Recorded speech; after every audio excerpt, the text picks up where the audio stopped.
Hey, what's up, everybody?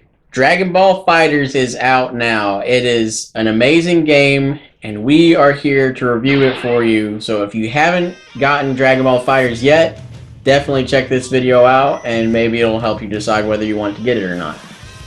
With that being said, getting right into it, as I already said, this game is amazing. It's incredible. I mean, it's just so much fun. It's one of the better fighters we've had in recent memory. Yeah. And is one of the smoothest fighting games I've played ever. It's definitely filling the void for people that wanted a traditional Marvel vs. Capcom game, because Infinite was just like, no. And FighterZ was like, here you go, we made one.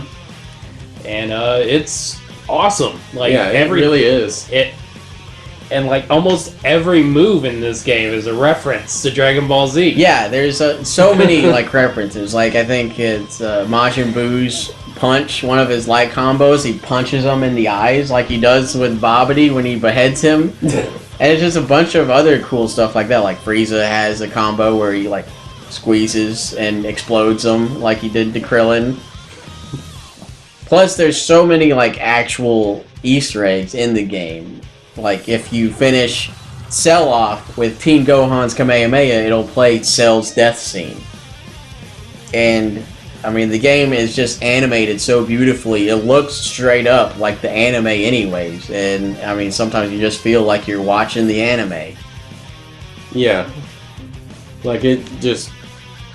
You almost forget you're playing the game sometimes. Like, because it just runs so smoothly. Yeah, it's incredible. Yeah. So, counting things off for the positives, the game looks amazing. The gameplay is also incredible. It is very easy to learn, but also difficult to master. Like, the combos in the game are very easy. Like, it's just down forward button or down backward button for the most part. There's some other ones, but it's not like Dragon Ball games have been in the past, where it's, you know, button inputs like punch, punch, kick, kick, energy to do Final Flash or anything. It's just basic combos that pretty much anyone can learn and do easily in the moment. Yeah, like, I compare it more to, like, Smash Brothers than Mortal Kombat. Which, like, a lot of the Budokai's ones just felt kind of like a Mortal Kombat game because they had such long combos.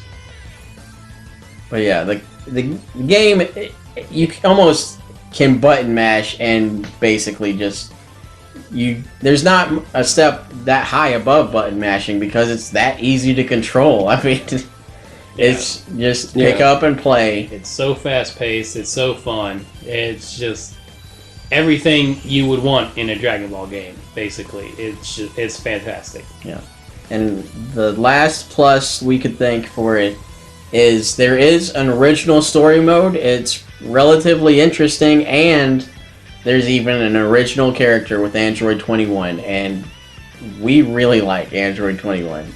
Yeah, she's cool. A very cool character, and is shrouded in mystery, and is very intriguing. And then, like, going on to the negatives, the stuff we didn't like about it. I know I just said the original story was good, but there is one big aspect in the story that we did not care for, and it is, we thought it was very dumb, and it did not land for us at all. The story element that explains how the gameplay works, like the 3v3 switching out fighters, is very stupid. We did not like it at all. How it was just like, oh, this soul is in Goku's body, and is basically saying, hey, you through the TV, you're controlling Goku. Woohoo! Yeah, like I already knew that. I have a controller in my hand. Yeah. We don't need the over-explanation of how the game works. We know it's a video game. It's a video game about an anime, about people that can shoot beams and fly and go Super Saiyan. We don't need it explained. We just want it to be. Yeah, the Xenoverse series pretty much gave me what I needed as far as having a avatar in the Dragon Ball universe, and this one, it just fell flat with having a ghost possess Goku and everybody. And it went too meta with it. Like, I mean, they didn't straight up say it was a video game, but they may as well have, and we didn't care for it like one bit. We did like the wave part of the story, how it's saying there's waves, putting everyone on the same power level, so that makes sense why everyone can fight, like Cell and Boo and stuff. Mm-hmm. And Yamcha. Yeah, but the soul in the characters' bodies that can just switch from person to person was just like, ugh, we did not like that at all. And also, the other negative we have, which this could easily be remedied with an update, preferably, or DLC,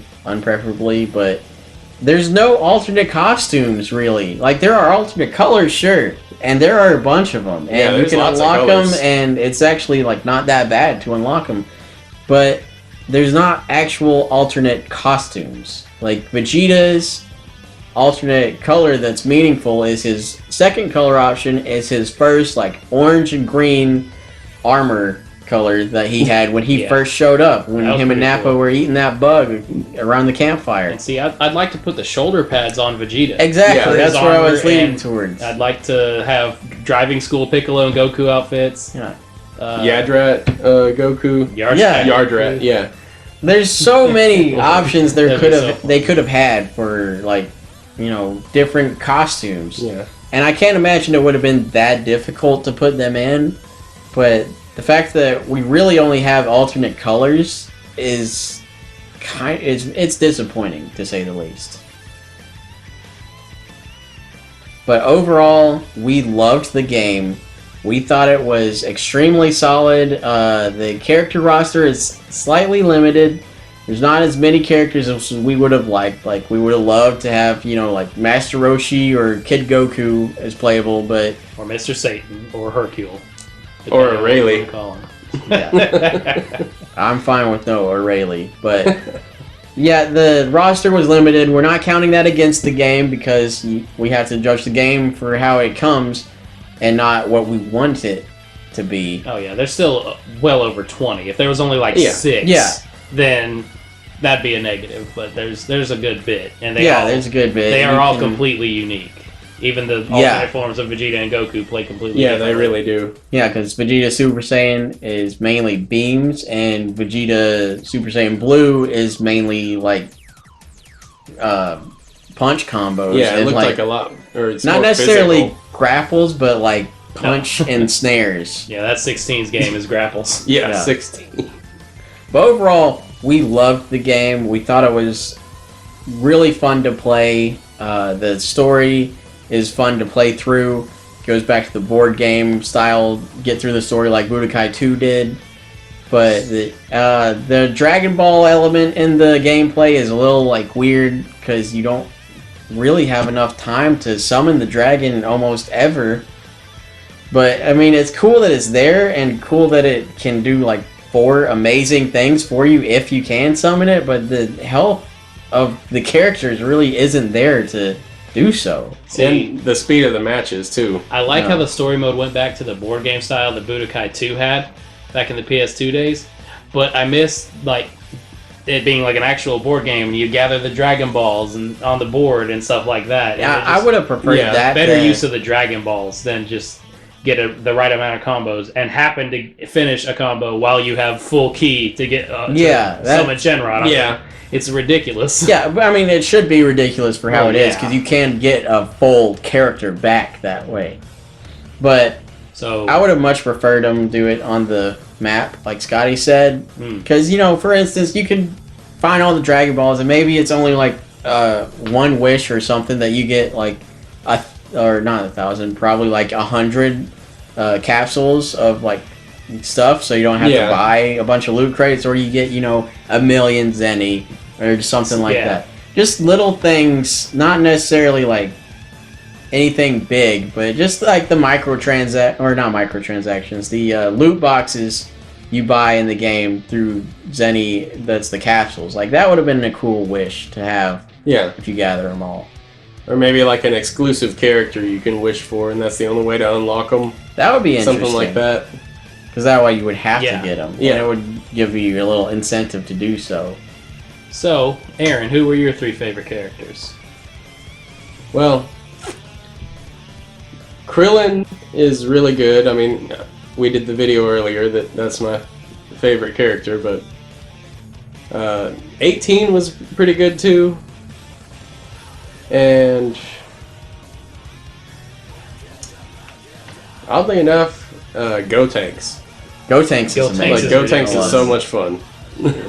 Yeah, my 3 favorites, I think, are Kid Buu, because he is just like wild and chaotic and just so easy to string combos with. Plus, you can turn your arm into a ball and throw it at people. But him, Super Saiyan Blue Vegeta, I like a lot. Like Super Saiyan Vegeta, I don't know what it was. I couldn't get into the right like niche for him. But Super Saiyan Blue Vegeta just like clicks with me, and he has Galagun, Big Bang, and Final Flash, and what is it, like Niagara Pummel or something? Niagara Pummel is just amazing. That combo is amazing. You beat the crap out of them while they're falling to the ground. And then to cap off my team, I'm gonna go with Tien, because he is like fast and furious with his light attacks with that crane style like poking technique thing he does. But he also gets a negative because, I mean, Tri-Beam is his main attack and it hurts him. But he also gets positive to cancel out the negative because Chaozu is part of his moveset and will fly in and self-destruct himself on people. So the only good Chaozu is a dead Chaozu, so that's always good. My 3 favorites are Cell, because he plays like M. Bison. No, really, he's just Cell. He has everyone's moves, but he has a lot of his own too. He has some weird one where he like spins around and punches and kicks at the same time, and has the Bison slide, and he has that force field kind of move that he does, and Cell's just fantastic. He's tall and he's powerful. Yeah, I would have thought him being so tall would hinder him, but it really doesn't at all. Yeah, it did in the previous ones because he like punch right over Krillin's head and stuff. I'm glad they got rid of that. And then also Piccolo is one of my favorites.